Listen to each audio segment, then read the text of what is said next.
नाजरीन अस्सलाम वालेकुम। सियासत की खबरों में आप सबका इस्तकबाल है। सियासी एतबार से कलीदी अहमियत की हामिल रियासत उत्तर प्रदेश के बशमुल 5 रियासतों पंजाब, उत्तराखंड, गोवा और मणिपुर में 4 फरवरी तक 8 मार्च असेंबली इंतखाबात मुनक्किद होंगे, जो नोटबंदी पर वज़ीर-ए-आज़म नरेंद्र मोदी के लिए पहला बड़ा इम्तिहान साबित होंगे। उत्तर प्रदेश में 7 मरहलों में रायदही होगी। उत्तराखंड, पंजाब और गोवा में एक मरहले में वोट डाले जाएंगे। मणिपुर में 2 मरहलों में इंतखाबात मुनक्किद होंगे, लेकिन तमाम रियासतों में वोटों की गिनती 11 मार्च को होगी और इसी रोज़ नताइज का ऐलान कर दिया जाएगा। इलेक्शन कमीशन ने आज ये ऐलान किया, जिसके साथ ही नए साल में एक बड़े सियासी अमल का आगाज हो गया।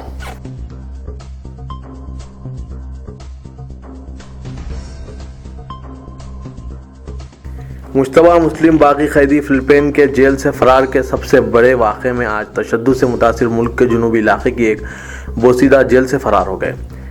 उन्होंने दीगर 158 कैदियों को आज़ाद करवाया और एक चौकीदार को ख़त्म भी कर दिया। ये हमला जेल से फरार के जुनूबी फिलिपाइन की तवील तारीख का ताज़ा वाक़या है। ये इलाका बरसों पुरानी मुस्लिम अलहदगी पसंद, शोर्स पसंदों की तहरीक और इंतहा पसंद गिरोहों का मुस्तहकिम गढ़ है। उन्होंने हाल ही में दौलत इस्लामिया से अपने अलहक़ का ऐलान किया है। 100 से ज़्यादा मसला आदमी, जो समझा जाता है कि मुकामी मुस्लिम नीम फौजी जंगजू कमांडर के ज़ेर क़यादत थे, जेल पर हमलावर हुए। ये 1 बजे दिन का वाक़या है। ऐसा मालूम होता है कि यह हमला अपने साथी बागियों को रिहा करवाने का मनसूबाबंद हमला था। जेल के वार्डन पीटर जॉन ने कहा कि हमारी तहवील में आला सतही कैदी थे, जिनको बचाने के लिए ये कार्रवाई की गई। 6 अफराद जो फरार हो गए थे, फ़ौज की तलाशी मुहिम में हलाक कर दिए गए और दीगर 8 अफराद करीबी ज़रई अराजी से आज गिरफ्तार किए गए।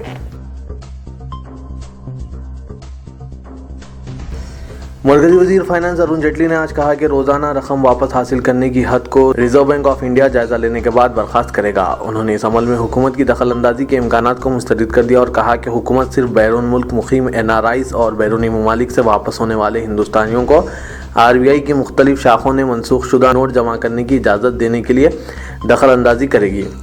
अपोजिशन पार्टियों की जानिब से रियासतों में असेंबली इंतखाबात के ऐन क़ब्ल मरकजी बजट की पेशकशी पर एतराज़ करने के जवाब में अरुण जेटली ने बजट की 1 फरवरी को पेश करने की कार्रवाई का दिफा करते हुए कहा कि नोटों की तनसीख एक गैर मकबूल फैसला था। बहुत कम लोगों ने इसकी तायीद की है, फिर वो बजट की पेशकशी से खौफजदा क्यों हैं? उन्होंने कहा कि लोकसभा इंतखाबात से ऐन पहले अबूरी बजट पेश किया गया था, क्योंकि दस्तूरी ज़रूरत थी। वज़ीर आला तेलंगाना KCR ने रियासत में तालीमी बहरान होने की तरदीद करते हुए सियासी मफादात की खातिर अवाम के जज्बात ना भड़काने और तलबा में तजस्सुस पैदा ना करने का अपोजिशन को मशवरा देते हुए कहा कि फ़ीस बाज़ादाई स्कीम को जारी रखा जाएगा और बहुत जल्द बकायाजात जारी किए जाएंगे। SC/ST तलबा के तर्ज पर अक़लियती तलबा को भी तमाम मुराद फराहम किए जाएंगे।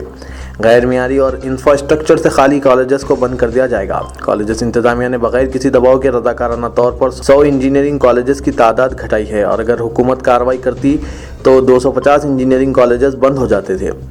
वज़ीर आला के बयान पर अपोजिशन जमातों ने सख्त एतराज़ किया। कांग्रेस, तेलुगुदेशम और CPM के अरकान असेंबली ने स्पीकर पोडियम के करीब बैठकर एहतजाज किया, जबकि BJP ने अपनी नशिस्तों पर बैठकर एहतजाज किया।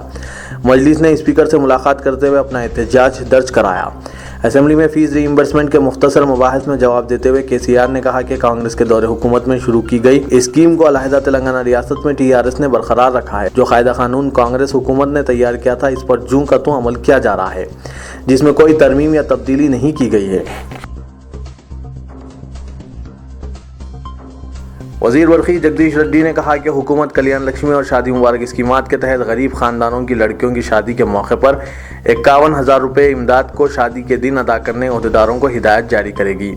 असेंबली में वक्फ़े सवालात के दौरान कल्याण लक्ष्मी स्कीम के बारे में जवाब देते हुए वज़ीर बरक़ी ने दोनों स्कीमात पर अमलावरी में बाज़ रुकावटों और ताख़ीर का एतराफ़ किया और कहा कि स्कीम में बाज़ बेक़ायदगियों के सबब तहक़ीक़ात की गई, जिसके नतीजे में स्कीम पर अमलावरी की रफ्तार मुतासिर हुई है।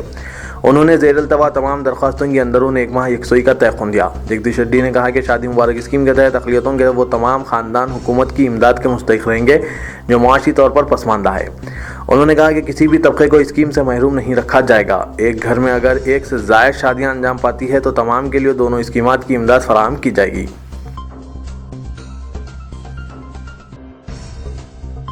नामपली क्रिमिनल कोर्ट में रुकन असेंबली चंद्रान गुट्टा हमला केस की समाअत के दौरान ओवैसी हॉस्पिटल के साबिक़ा ड्यूटी मेडिकल ऑफिसर ने अदालत में अपना बयान क़लमबंद करवाया और वकील दिफा ने उन पर 3 घंटे तवील जराह किया। ڈاکٹر عبدالباری آرتھوپیڈک اسپیشلسٹ نے جو فی الحال سعودی عرب میں ملازمت کر رہے ہیں، آج عدالت میں دیے گئے بیان میں بتایا کہ 30 اپریل 2011 کو اکبر الدین اویسی کو اویسی ہاسپٹل لایا گیا تھا اور ان کے جسم پر 6 زخم پائے گئے، جس میں بندوق کی گولی کا زخم بھی شامل ہے اور وہ بے ہوشی کی حالت میں تھے۔ انہوں نے کہا کہ اکبر اویسی پر ایک گروپ نے مرحبا ہوٹل بارکس علاقے میں حملہ کر کے زخمی کر دیا تھا۔ ایمرجنسی ڈیوٹی پر متعین ڈاکٹر عبدالباری نے اپنے بیان میں مزید بتایا کہ 6 زخموں میں 2 گولیوں کے زخم موجود تھے، جس میں زیر ناف زخم بھی شامل ہے۔ اس سلسلے میں وکیل دفاع ایڈوکیٹ جی گرومورتی کی جرح میں انہوں نے بتایا کہ زخم کا رخ ناف کی بائیں جانب سے دائیں جانب تھا۔ اگر ناف کے نیچے کے مقام پر کوئی اسلحہ رکھا جائے تو 2 افراد کے درمیان ہاتھا پائی کے دوران حادثاتی اتفاق طور پر گولی چل سکتی ہے۔ ڈاکٹر عبدالباری نے جرح کے دوران یہ بھی بتایا کہ ناف کے نیچے کے زخم کے علاج کے لیے انہوں نے پتلون کھولا، لیکن پتلون پر گولی سے ہونے والا چھید موجود نہیں تھا۔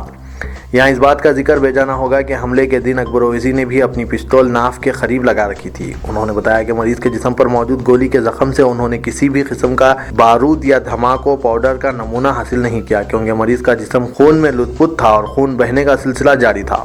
جب اکبر الدین اویسی کو دواخانہ لایا گیا تھا، ان کے جسم پر ملبوسات موجود تھے اور انہوں نے ابتدائی طبی امداد دینے کے بعد آپریشن تھیٹر منتقل کیا۔ انہوں نے اس بات سے لا علمی کا اظہار کیا کہ گولی لگنے کے واقعات میں متاثرہ شخص کے ملبوسات کا معائنہ لازم ہے۔ تلنگانہ وقف بورڈ کے ارکان کا متفقہ طور پر انتخاب عمل میں آیا۔ Election officer Rahul Bojja collector Hyderabad نے آج 5 نو منتخبہ ارکان کو سرٹیفکیٹ حوالے کیا۔ واضح ہے کہ وقف بورڈ میں 4 مختلف زمرجات کے تحت 6 ارکان کا متفقہ انتخاب عمل میں آیا گیا۔ ارکان مقننہ کے زمرے میں TRS کے رکن قانون ساز کونسل الحاج محمد سلیم اور مجلس کے رکن اسمبلی معظم خان نے سرٹیفکیٹ حاصل کیا۔ متولی اور مینیجنگ کمیٹی زمرے میں مولانا سید اکبر نظام الدین صابری اور انور بیگ کو سرٹیفکیٹ حوالے کیا گیا۔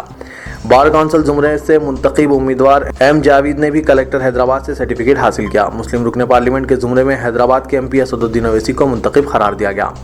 اسٹیٹ الیکشن آفیسر سید عارف اور منور علی کی موجودگی میں کلکٹر حیدرآباد نے سرٹیفکیٹ حوالے کیا اور بتایا کہ وہ مذکورہ 6 ارکان کے انتخاب کے متعلق رپورٹ حکومت کو روانہ کریں گے۔ بتایا جاتا ہے کہ حکومت 4 مزید ارکان کو نامزد کرتے ہوئے 10 یا 11 جنوری کو بورڈ کی تشکیل کے احکامات جاری کرے گی، جبکہ پہلے اجلاس میں صدر نشین کا انتخاب کیا جائے گا۔ اس عہدے کے لیے الحاج محمد سلیم کا انتخاب یقینی ہے۔ جناب عامر علی خان نیوز ایڈیٹر سیاست کو الوال چرچ ہوم کا مراسلہ وصول ہوا، جس میں 2 مسلم نعشوں کی تدفین کی درخواست کی گئی۔ اسی طرح حیدرآباد، سکندرآباد اور آرا ڈسٹرکٹ پولیس اسٹیشنوں سے جملہ 14 درخواستیں تدفین کے لیے وصول ہوئی۔ اس طرح جملہ 16 مسلم نعشوں کو دواخانہ عثمانیہ گاندھی ہاسپٹل الوال چرچ ہوم سے حاصل کر کے قبرستان کوکٹ-پلی فیز 4 میں صدر قبرستان شیخ عبدالعزیز کی نگرانی میں تدفین عمل میں لائی گئی۔ نماز جنازہ مولانا الحاج سید شاہ انعام الحق قادری امام و خطیب جامع مسجد افضل گنج نے پڑھائی۔ صدر قبرستان نے کہا کہ نوٹ بندی کی وجہ کافی لوگ متاثر ہوئے ہیں۔ اخبار سیاست میں پڑھ کر کافی افسوس ہوا۔ قابل مبارکباد ہے کہ ملت فنڈ میں تعاون کرنے والے، جن کے تعاون سے ایڈیٹر سیاست جناب زاہد علی خان صاحب کی سرپرستی میں تدفین کا سلسلہ جاری ہے۔ Retired inspector police Ghulam Mustafa Ghori, فتح شاہ نگر محمد شفیع، سب انسپکٹر پولیس محمد جعفر، سید عبد المنان، محمد عبد الجلیل نے مرحومین کے لیے دعائے مغفرت کی اور ورثہ جہاں بھی ہو اللہ پاک ان کو صبر جمیل عطا فرمائے۔ راجیو گاندھی انٹرنیشنل ایئرپورٹ شمشاباد میں ایئر سائٹ کے احاطے میں اینٹی ہائی جیک کی فرضی مشق منعقد کی گئی۔ اس موقع پر مختلف ایجنسیوں نے اس فرضی مشق میں حصہ لیا اور اس کے لیے ایک بس کا بھی استعمال کیا گیا۔ SG کے کشور چیف ایگزیکٹو آفیسر نے اپنی مخاطبت میں کہا کہ تمام ایجنسیوں سے اظہار تشکر کرتے ہیں جنہوں نے اس مشق میں حصہ لیا اور اسے کامیاب بنایا، جس میں سیکورٹی ایجنسیاں، ایئر لائنز، محکمہ فائر، سائبرآباد پولیس نے شرکت کی۔ سالانہ فرضی مشق کو ملک کے تمام ایئرپورٹس میں منعقد کیا جاتا ہے۔ خاص کر حیدرآباد ایئرپورٹ حکومت کے ساتھ مل کر ملک اور ایئرپورٹ کی حفاظت میں شرکت کرتے ہیں۔